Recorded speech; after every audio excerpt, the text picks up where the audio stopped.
बिस्मिल्लाहिर्रहमानिर्रहीम। Multan tax bar association के platform से आज हम चैट जीपीटी और उसका लॉ की फील्ड में इस्तेमाल करना सीखेंगे। आज का हमारा लेक्चर सिर्फ टैक्स की फील्ड की हद तक महदूद नहीं है, बल्कि जितने भी बाकी फील्ड्स हैं, जितने भी हमारे कानूनदान हैं, दोस्त हैं, लॉयर्स हैं, टैक्स प्रैक्टिशनर्स हैं, बैंकिंग का काम करने वाले, इंश्योरेंस का, सिविल का, क्रिमिनल का, वो तमाम इस लेक्चर से मुस्तफ़ीद हो सकते हैं और अपनी स्किल्स को चैट जीपीटी के साथ निखार सकते हैं।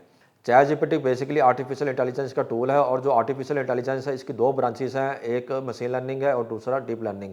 मशीन लर्निंग और डीप लर्निंग पे हम ऑलरेडी वीडियो बना चुके हैं। इसको अगर कोई देखना चाहे तो हिस्ट्री में से जाकर मशीन हमारी जो सीरीज़ है आर्टिफिशियल इंटेलिजेंस की, इसमें जाकर देख सकता है। सबसे अहम बात यह है कि आर्टिफिशियल इंटेलिजेंस का जो ईंधन है वो डाटा है। बिग डाटा का कंसेप्ट आजकल बहुत ज़्यादा इस्तेमाल हो रहा है। इवन के ये फील्ड हमारे रेलिवेंट नहीं है, लेकिन इसके बावजूद बिग डाटे के ऊपर लेक्चर्स दिए जा रहे हैं और डाटे की प्रेजेंटेशन के ऊपर जो पावर बीआई या इस तरह के दूसरे टूल्स हैं इनको भी सीखा जा रहा है। बिग डाटे को आज के दौर में इकोनॉमिक वार की समझा जा रहा है और इसको सक्सेस का ज़रिया समझा जा रहा है। जैसे आपका डाटा यूट्यूब पर और फेसबुक पर मौजूद है, तो इसका आपकी पसंद नापसंद के मुताबिक कमर्शलाइज करना और आपको इश्तहार दिखाना, ये आपके बिग डाटे के ऊपर ही मुश्तमिल है और इस पर बहुत ज़्यादा काम हो रहा है। तो बेसिकली आर्टिफिशियल इंटेलिजेंस का जो ईंधन है वो डाटा है, और डाटे को आज के दौर में गोल्ड और पेट्रोल से भी ज़्यादा महंगा समझा जाने लगा है। बदकिस्मती से जो पाकिस्तान में जो लीगल डाटा है वो फ्री में अवेलेबल नहीं है। फ्री में जो अवेलेबल है वो सिर्फ कुछ हाई कोर्ट्स की वेबसाइट्स और इसके अलावा कुछ वेबसाइट्स जैसे मुल्तान टैक्स बार ने 40 साल के पाकिस्तान टैक्स डिसीजन के जो केस लाज हैं वो रखे हुए हैं। और इसी तरह जो बाकी कुछ वेबसाइट्स हैं जिन्होंने लिंक्डइन हो गया, रेडिट हो गया, सब्सक्राइब्ड हो गई, इन वेबसाइट पे जो डाटा मौजूद है चैट जीपीटी उनमें से सर्च करता है और आपको जवाब देता है। आज का हमारा मॉड्यूल दो हिस्सों पर मुश्तमिल होगा। पहले हिस्से में हम चैट जीपीटी का इस्तेमाल विदाउट किसी एरर करना सीखेंगे और दूसरे हिस्से में टैक्स के नोटिस का जवाब बनाना और अगर ऑर्डर हो गया तो उसके ग्राउंड्स ऑफ अपील बनाना सीखेंगे। चैट जीपीटी का इस्तेमाल विदाउट किसी एरर आजकल फिनोमेना बना हुआ है और डॉन अखबार भी गलती कर चुका है। इसी तरह बाहर के मुल्कों में भी कई वकला ने गलती कर चुके हैं जी कि चैट जीपीटी से उन्होंने अपने जवाब और अपने आर्गूमेंट्स तब तैयार कराए, तो ऐसे आर्गूमेंट्स भी चैट जीपीटी ने डाल दिए जो कि हकीकत से जिनका ताल्लुक नहीं था। तो मेरे साथ भी प्रैक्टिकली होता रहा है और इस प्रैक्टिकली प्रॉब्लम्स को कैसे हमने हल करना है, रे मैंने इस पर कुछ सोल्यूशंस, कुछ एसओपीज़ बनाए हैं जो कि मुझे इन प्रॉब्लम्स को हल करने में मावन होते हैं। तो आज ये अपना जो नॉलेज है वो मैं आप दोस्तों के साथ शेयर करूँगा कि चैट जीपीटी को इस्तेमाल करते हुए आपने कैसे एरर को लेस करना है। सबसे पहले तो मैं चैट जीपीटी के इस्तेमाल की बात करूँगा जी कि चैट जीपीटी उन दोस्तों के लिए है जो कि स्किल रखते हैं। अगर कोई शख्स स्किल नहीं रखता, जिसको लॉ की कमांड ही नहीं है, रहा वो बिल्कुल ही अपने टॉपिक पर उसको पता ही नहीं है कि मैंने क्या मालूम करना है, क्या मुझे चाहिए, तो ऐसे शख्स के लिए चैट जीपीटी बदनामी का, रसवाई का बायस ही बनेगा।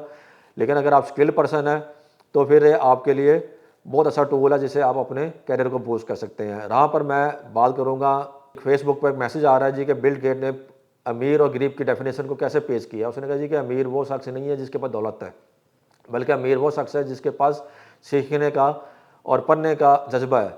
इसी तरह गरीब वो नहीं जिसके पास पैसा नहीं है, बल्कि गरीब वो है जिसके पास पैसा भी है लेकिन अगर वो कुछ करने का, पैसे से पैसा बनाने का हुनर नहीं जानता, तो वो शख्स गरीब है। चाहे उसकी अगर लॉटरी अरबों रुपए की भी निकल आई है तो कुछ अरसे बाद वो पैसा उसका ख़त्म हो जाना है। तो इसी तरह जो स्किल पर्सन है तो चैट जीपीटी उसके कैरियर को बूस्ट करने के लिए इंतहाई मावन साबित होगा। और इसमें जो पहला आपने काम करना है वो ये काम करना है कि आपने अपना जो प्रॉब्लम है, अगर आप किसी नोटिस का जवाब देना चाहते हैं या कोई ग्राउंड से अपील बनाना चाहते हैं, तो उसको सबसे पहले आपने खुद क्लियर करना है कि नोटिस क्या आया हुआ है। किताब खोलनी है, आपने किताब पढ़नी है, किताब पढ़कर आप चैट जीपीटी से सवाल कर सकते हैं। आपने डायरेक्ट सोल्यूशन की तरफ नहीं जाना, बल्कि खुद को क्लियर करना है। अगर आपके नोटिस में कुछ 2 पॉइंट्स हैं, 3 पॉइंट्स हैं, जितने भी पॉइंट्स आपके नोटिस में ऑप्शन है आपको लिखे हैं और कितने भी सेक्शन आपके पास कोड किए गए हैं, आप चैट जीपीटी पर इनकम टैक्स की किताब या सेल टैक्स की किताब को अपलोड करेंगे और साथ उससे पूछेंगे जी कि इस पॉइंट का मुझे क्लियर करें जी कि लॉ क्या कहता है और ये पॉइंट का मतलब क्या है और मैंने इसका सोल्यूशन कैसे करना है। तो ये सारी बातें आपने चैट जीपीटी से अपने फाइनल सोल्यूशन की तरफ जाने से पहले पूछनी है। आपने नोटिस को पहले समझना है, उसके लॉ को समझना है, उसके ऊपर जितने भी केस लॉ मौजूद हैं वो आपने क्वेश्चन करने हैं और उनको समझकर आपने आगे चलना है। जब आपको अंडरस्टैंडिंग हो जाएगी कि नोटिस जो आपको आया है उसमें क्या लिखा हुआ है, केस उसमें कानून की कौन कौन से जो सेक्शन हैं वो इस्तेमाल हुए हैं और उनका मकसद क्या है, और उन सेक्शंस की हिस्ट्री क्या है, फिर आपने जो इससे रिजल्ट्स हासिल किए हैं चैट जीपीटी से, उस पर चलना है। चैट जीपीटी के लिए सबसे जो अहम बात रहेगी जी कि आपने कोई लॉन्ग क्यूरी नहीं डालनी, अपने क्वेश्चंस को स्मॉल चंक्स में आपने रखना है कि छोटे छोटे सवालों में हो। जितना लंबा आपका सवाल होता जाएगा चैट जीपीटी उतना ही रेलिवेंट बनता जाएगा एंड रिस्पॉन्सिव बनता जाएगा। जितना आपका छोटा एक मॉड्यूल होगा उसी मॉड्यूल को चैट जीपीटी उतना ही अच्छा आंसर करे। फिर इसके बाद जो आपने छोटे छोटे जो रिजल्ट्स हासिल किए हैं उसको आपने क्रॉस मैच करना है अपने किताब के साथ, अपने केस लॉज के साथ। अगर आपने कोई केस लॉज मांगे हैं, लीगल मैक्सिम्स मांगे हैं, या आपने उसको सेक्शंस के हवाले दे के बात की थी, तो अब आपने उससे चाहे अपनी बुक खोल लेनी है और उनको उसके साथ क्रॉस मैच करना है जी कि वाकई हकीकत मेरे केस लॉ मौजूद है। अगर कोई केस लॉ की पीटीटी या किसी साइटेशन को उसने कोड किया तो क्या वो लाहौर हाई कोर्ट की है। जैसे एक बार मैंने किसी केस लॉ के बारे में मालूम किया रहा, एक जनरल मैंने क्यूरी डाली तो मुझे जो केस लॉ का रेफरेंस आया 2022 पीटीडी 1411, तो इसने लिख दिया कि सिंध हाई कोर्ट का, जबकि मुझे मालूम था कि ये जो जजमेंट है ये Lahore high court Multan bench ने जारी की है। तो इस तरह की जो गलतियां हैं आपने उनको इसी लेवल पर सही करना है। और फिर जो मशीन लर्निंग का जो कंसेप्ट है वो रही है कि जी कि आपने अपनी मशीन को तैयार करना है, उसको खुद तैयारी करानी है। और अगर कोई जवाब गलत दिया गया है तो आपने अपनी मशीन को चैट जीपीटी को बताना है जी कि ये जवाब आपकी तरफ से मुझे गलत आया है। तो सबसे इंटरेस्टिंग बात यह है कि जी कि आप चैट जीपीटी से खुद भी सवाल कर सकते हैं जी कि मैं लॉ की फील्ड में चैट जीपीटी को कैसे मैक्सिमम बेनिफिट हासिल कर सकता हूं। तो इसके ऊपर यही मैंने सवाल चैट जीपीटी से पूछा है और आए मैं आपको स्क्रीन की तरफ ले चलता हूं। तो उसने मुझे क्या जवाब दिया आप देखेंगे। मैंने उनसे पूछा जी कि मैं अपने नोटिस की तैयारी कमीशन अपील के पास अपील करना और अपील ट्रिब्यूनल के पास तैयार करना है, तो मुझे उर्दू में बताएं कि जी कि मैं maximum utilization from ChatGPT कैसे हासिल कर सकता हूँ। चैट जीपीटी ने देखें मुझे गोल्डन रूल बताए हैं। उसने कहा जी कि गलत तरीका और दुरुस्त तरीका क्या होगा। उसने कहा जी कि गलत तरीका आपने ये नहीं कहना जी कि नोटिस मैंने अटैच कर दिया है मुझे रिप्लाई बना दो और आप मुझे ग्राउंड्स बना दो, बल्कि उसने कहा जी कि अगर आपने किसी रिप्लाई तैयार करना है तो आपने जो प्रॉम्प्ट देना है, प्रॉम्प्ट जो हमने इंस्ट्रक्शन देनी है चैट जीपीटी को वो ऐसे देनी है जैसे कि वो आपका एक जूनियर लायर है और उसको आपने मुकम्मल समझाना है जी कि आपने क्या काम करके आना है। तो जो प्रॉम्प्ट है वो बेसिकली इंस्ट्रक्शंस हैं सीनियर वकील की तरफ से, और इसमें वो यही कह रहा है जी कि 100 काज नोटिस का मुझे जवाब बनाना है 122(5)(6) का टैक्स ईयर 2019 है, अटैच कर दिया है, ड्राफ्ट डिटेल रिप्लाई बना दें with jurisdiction limitation service defects natural justice violation setting Pakistan case law, और अपील ग्राउंड्स बना दो। रे कहता जी कि ऐसा नहीं लिखना आपने, बल्कि ड्राफ्ट सीक्वेंशियल लीगल ग्राउंड्स के 1 2 3 4 में सीक्वेंस में आपने ग्राउंड्स देनी है, जैसे कि हमारी रूल जो कमीशन अपील के और ATIR के रूल्स में लिखा हुआ जी कि आपने सीक्वेंस में ग्राउंड्स देने हैं। और कि हमने CIR अपील के पास अपील करनी है मुल्तान और चैलेंज करना है ऑर्डर अंडर सेक्शन 122 ये डेट है उसकी कि electronic service defect lack of opportunity miss application of 111। तो बेसिकली ये दुरुस्त तरीका है। और नीचे जो उसने फार्मूला बताया है कि जो आपकी जो हर प्रॉम्प्ट होगी, प्रॉम्प्ट का मतलब है कि इंस्ट्रक्शन जो आप लिख के दे रहे हैं चैट जीपीटी को, उसमें 6 चीज़ें ज़रूर शामिल करनी है। सेक्शंस एंड फॉरम्स कि सेक्शन क्या है, फॉरम कौन सा है, फैक्ट्स इन बुलेट फॉर्म, रूआ डिफेंस थ्योरी कि आपका जो डिफेंस है वो कैसा होगा, कि what exactly do want, reply में आपको रिप्लाई चाहिए, ग्राउंड चाहिए, स्टे चाहिए, रिट चाहिए। अगर कॉन्डोनेशन एप्लीकेशन बनानी है तो कॉन्डोनेशन का लिखेंगे, आपको चाहिए क्या, जो आपकी रिक्वायरमेंट है वो आपने बतानी है। ऐसा समझे जैसे आपका जूनियर है जिसको कुछ नहीं मालूम और आप पहली बार उसको बता रहे हैं जी कि ये काम करके लाओ। फिर उसके बाद आपकी टून जो होगी, टून अहम चीज़ है। टून का जो है डिफेंसिव है, अग्रेसिव है, न्यूट्रल है। आप डिफेंसिव टून भी बना सकते हैं कि हमने डिफेंड करना है। अगर केस हमारे पास ऐसा कोई नोटिस आ गया जिसमें हम कमज़ोर हैं तो फिर हम डिफेंसिव चलेंगे। अगर हमारे साथ जाती हुई है, नोटिस गलत आ गया तो फिर अग्रेसिव करेंगे। ना बीइंग लायर आप कहते हैं जी कि हम न्यूट्रल रहेंगे और सिर्फ हमने जवाब देना है जिससे FBR का अफसर मुतमन हो जाए। और लैंग्वेज क्या इस्तेमाल करनी है, उर्दू इंग्लिश दोनों लैंग्वेज को मिला के आपने चलना है। ये सही चीज़ों का होना हमारे हर प्रॉम्प्ट में ज़रूरी है। ये फिर 100 काज नोटिस का उसने एक प्रॉम्प्ट का एक हमें सैंपल बना के दिया है कि you are a senior tax lawyer in Pakistan. या आप लिखें जी कि चैट जीपीटी को बता रहे हैं जी कि आप एक सीनियर टैक्स लायर हैं और इस तरह आपने मुझे जवाब देना है कि my client received notice under section 122(5) income tax ordinance 2001 for tax year 2019। Facts क्या हैं वो फैक्ट्स आपने लिख दिए हैं। और फैक्ट्स लिखने के बाद ये जो अहम बात रहे जी कि आपने यहाँ पर बुलेट इस्तेमाल करनी है। अच्छा, बुलेट के ऊपर मैं आगे जाके बताऊँगा कि इसमें प्रॉब्लम क्या आती है। तो बुलेट इसको इंसर्ट करना, की पैड में इसका कोई ऑप्शन नहीं है हमारे, तो उसको भी हम कैसे रिजॉल्व करेंगे। फिर आपने टास्क बताना है कि क्या क्या टास्क हैं आपके, कि आप जवाब देना है, इसने उर्दू लिखा हुआ है, यहाँ पे आप इंग्लिश कर देंगे। और चैलेंज क्या करना है, इन वाली सर्विस को, लैक ऑफ जुरिडिक्शन को, violation of natural justice, demerit explanation, request for personal hearing. ये एक बेसिकली उसने अपनी तरफ से मुझे प्रॉम्प्ट बना कर समझाया है। इसी तरह अगर आपने कमीशन अपील को ग्राउंड बनानी है तो आपने लिखना है जी कि draft sequential legal grounds of appeal before commission appeals Indian revenue against order under section 122(5)(a) dated 15/3/24। और अपील के ग्राउंड में जो आपने जो ग्राउंड उसे बनवाने हैं कि ग्राउंड्स मस्ट कवर, ये आपने उसको ग्राउंड बता दीजिए कि इन ग्राउंड्स पर मेरी अपील मुश्तमिल होनी चाहिए। और इसमें हेडिंग, क्योंकि चैट जीपीटी हर बात को हेडिंग में इस्तेमाल करता है, तो उसे मना कर देना चाहिए कि हेडिंग ना हो, बल्कि नंबर पैराग्राफ 1 to 3 हो। फिर इसी तरह अगर आप ATIR की अपील बना रहे हैं तो उसका भी उसने मुझे एडवांस प्रॉम्प्ट बना के दिया है, एक एग्जांपल बना के दिया कि जी आपने जब ATIR की अपील बनानी है तो सबसे पहले तो आपने नोटिस को तो पढ़ना ही है, तमाम ऑर्डर्स भी पढ़ने हैं, और उस ऑर्डर्स और नोटिस को पढ़ने के बाद आपने इस तरह फैक्ट्स बताने हैं। फैक्ट्स अगर आप कहते हैं कि जी नोटिस और ऑर्डर को शेयर करेंगे तो फैक्ट्स वो खुद भी चैट जीपीटी आपको अलग से भी बना देगा। इन फैक्ट्स को आपने खुद इधर हिस्सा बना देना है प्रॉम्प्ट का।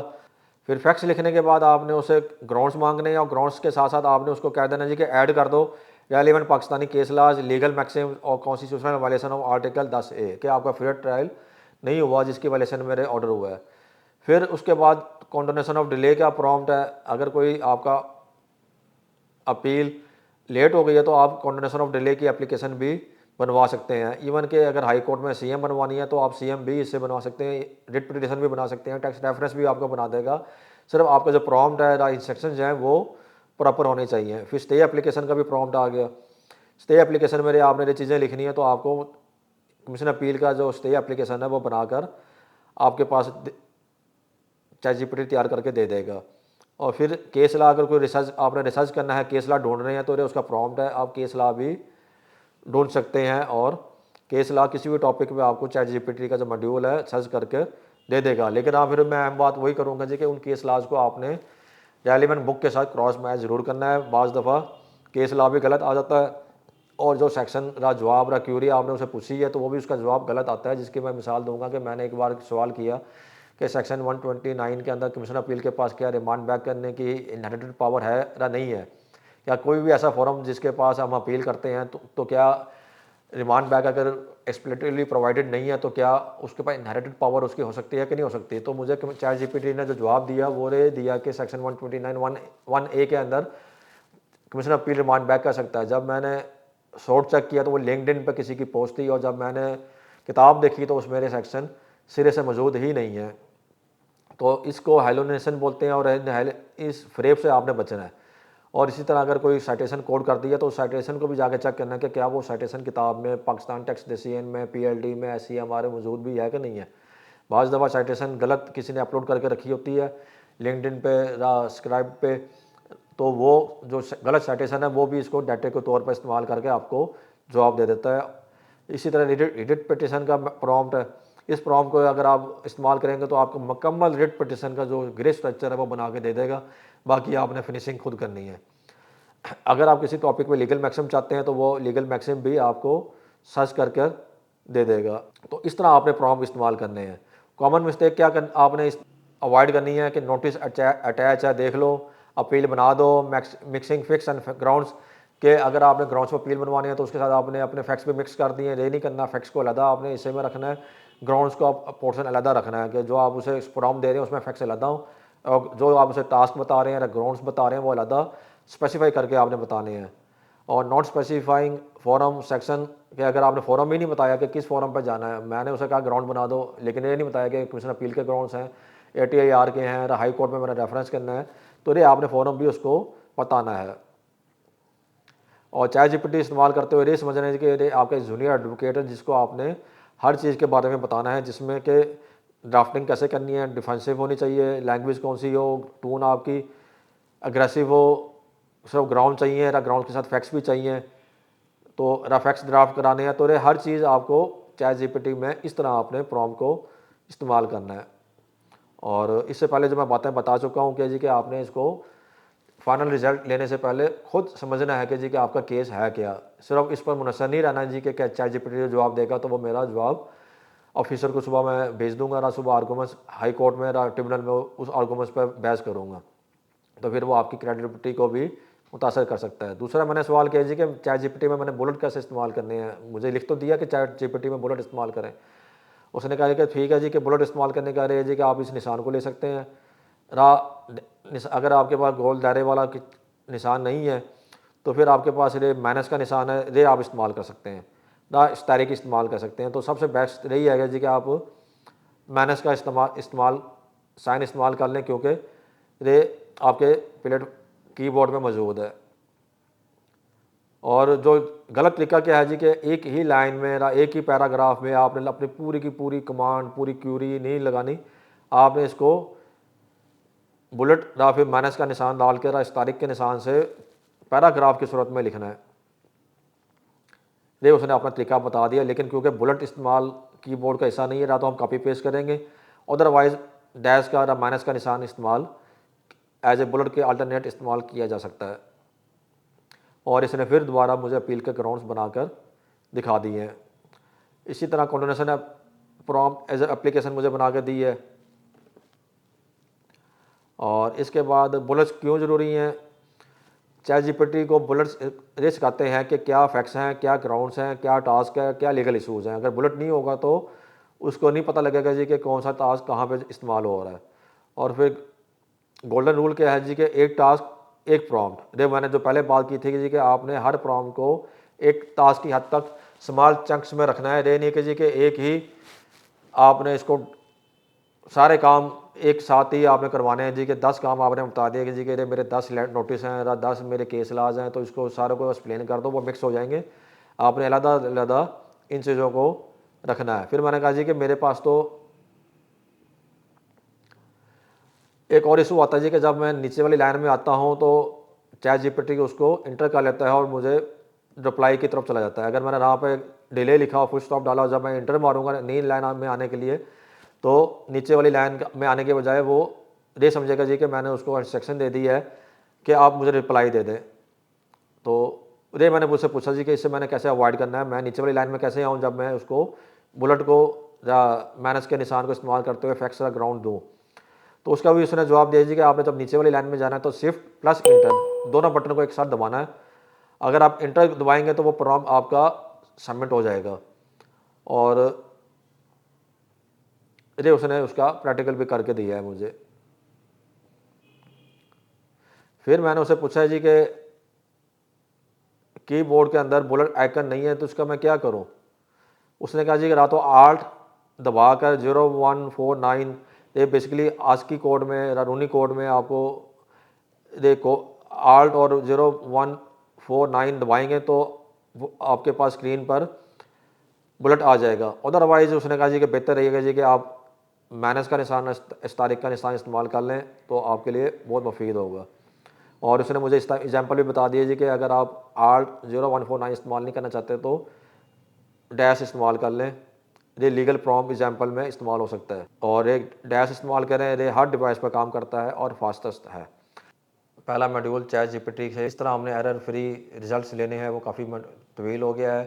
तो प्रैक्टिकल हमने सीखने के लिए जो सेकंड मॉड्यूल है मेरा, उसके लिए मैं नेक्स्ट वीडियो बना रहा हूँ। तो उम्मीद है कि नेक्स्ट वीडियो भी इसी मॉड्यूल के साथ ही शेयर हो जाएगी, तो उसको आप नेक्स्ट वीडियो में जाकर देख सकते हैं कि प्रैक्टिकली हम कैसे चैट जीपीटी को अपने नोटिस का जवाब देने के लिए और अपील बनाने के लिए इस्तेमाल कर सकते हैं। इसके साथ इजाज़त चाहूँगा। मोहम्मद इमरान गाजी को इजाज़त दें। अल्लाह हाफिज़।